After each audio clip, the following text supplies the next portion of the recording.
do'stlar, bugun siz bilan ajoyib tanishuv sayohatiga chiqamiz. Siz o'ylaganingizdek oddiy bola emassiz. Sizda super kuch bor.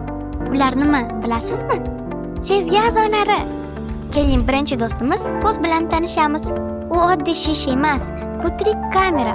Yorug'lik nurlari ko'zga tushadi, ichkaridagi to'rt parda nurlarni ushlab qoladi.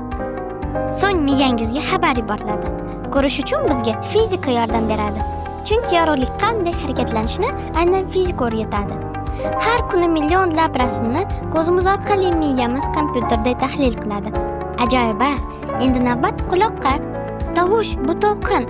Quloq uni tutadi. Ichkarida silliq suyakchalar uni miyaga yetkazadi. Musiqani eshitasiz, o'rtoqlaringizni tanib olasiz. Tovush qanday to'lqin bo'lib harakatlanishini fizika fani o'rganadi. Navbatdagi super do'st burun. Burun nafaqat nafas olishi uchun. U sizning hid detektor qurilmangiz. Har bir gul, ovqat, hatto yomg'ir ham o'ziga xos molekulalarga ega. Burun ularni aniqlaydi va miyangizga bu shirin gullar yoki ehtiyot bo'l, bu narsa eskirib qolgan deya ogohlantiradi.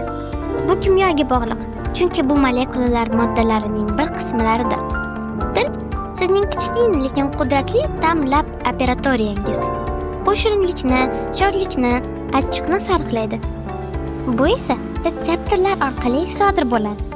Til faqat gapirish uchun emas, bu kimyo va biologiyaning ham haqiqiy hamkorligi. Shirinlikni yaxshi ko'rasizmi? Reseptorlaringiz sizga shirinlik energiya beradi deb aytmoqda.